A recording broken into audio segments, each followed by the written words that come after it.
What's your video? Welcome back to the Coinbros, your guide through the greatest industry on this little planet that's the size of a grain of sand in the grand scheme of things in the simulation that we're all here together in. I'm glad you're here with us. It is Sunday, and there is some major news today, and we are going to talk about it. My boy just played baseball. You guys are what, 8-1 now? Mm-hmm. Killing it. And let me turn this AC on. It's hot. It's like hot and cold in Vegas, man. It was cold, now it's hot again. But anyway, so 3 big stories today. And let's get them out of the way because I'm sure you got stuff to do on this Sunday. So, Bitcoin's ranging around like 77, 78K. Looking pretty good. There's a huge sell wall. That's a $450 million sell wall that if we get past it, they're saying that we could go to insane heights. And we will talk a little bit about that. But first, story number 1. The Straits of Hormuz, right? The war. Everybody's kind of just waiting to see what happens.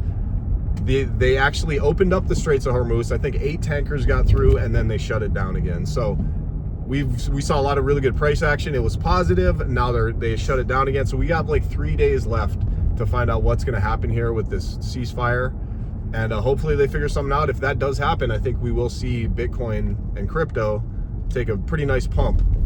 Now let's go to story number 2. What's actually a really kind of a big story, right? So Coinbase analysts say that if we break that sell wall at that $450 million sell wall, which it's right at it's like 70, I forget where it's at though. We're not far from it. If we can burst through that, they're saying that we are going to make a ride up to like 125,000 on Bitcoin. Obviously not overnight, but we could see Bitcoin over the next 2 months.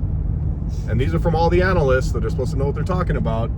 They're saying that we could go see like 125 to 130K Bitcoin in the next 2 months, in the next 60 days. Now, I mean, we're sitting at around close to 80 right now. It's not the craziest thing to think that we would get back up to the 100K mark. But just imagine that, right? We're in the middle of a bear market. We have war going on in the world. Bitcoin is just getting stronger and stronger. And at some point, it's going to pass 100K and it'll never go back down under that at some point. It could be sooner than we think. So that's another big story. A lot of analysts are saying, look, if we get through this sell wall, which I'm pretty sure we will, obviously depending on the war, hopefully there's good news this week coming up. And if everything goes right, we could see an insane run up. And then once Bitcoin goes crazy, everything follows, right? Like if Bitcoin starts heading toward all-time high again, all the altcoins and all the meme coins, people get active again. Everyone starts paying attention again because people like to buy green. And then I get to look back and say, I told you so, you know? But anyway, we'll see what happens. I think that, you know, let's hope there's some good news next week. And I think we could have a pretty eventful next 2 weeks. Now, story number 3. This is actually a pretty wild story too. So we were talking about that Drift protocol that got hacked about 2 weeks ago, and it was a $280 million hack. A lot of people got wrecked, and that's now Circle is actually being sued. So there's a civil case, I think. I'm not sure what kind of, you know, I'm not a lawyer, but they're being sued, right? And the crazy thing about it is, it's not that they're being sued, it's the fact that it's a centralized company that's being sued for a decentralized protocol. So it's one of those things where, like, if that were to happen and they actually were sued and they had to go through some legal issues, and let's just say they are held accountable, because what they're saying is that they didn't freeze the USDC or DT fast enough, right? Because with stable coins, it's one thing a lot of people don't know is that you can actually freeze them, right? Which is why a lot of people don't like them, right? It's like saying, okay, this isn't really decentralized. You can freeze stable coins so they can't be traded. And they're saying that you should have done that, right? Like you should have frozen all the stablecoin. That way it couldn't have been stolen. And I guess they didn't do it in time. The money was taken. But now they are trying to sue Circle, right? So there's a civil court. Actually, I don't know. I don't know if it's civil or whatever. But anyway, they're trying to sue them. So we have to watch and see how that develops, right? If they do actually go through and sue them and they're liable, that kind of changes the game on everything, right? Because it's a decentralized protocol that was hacked. So it's kind of gray area that we haven't really, nothing's ever happened like that where you, on such a big hack too and so much money, if they are held accountable, that could change a lot of the ways people move forward with crypto, especially, you know, major centralized companies dabbling into crypto.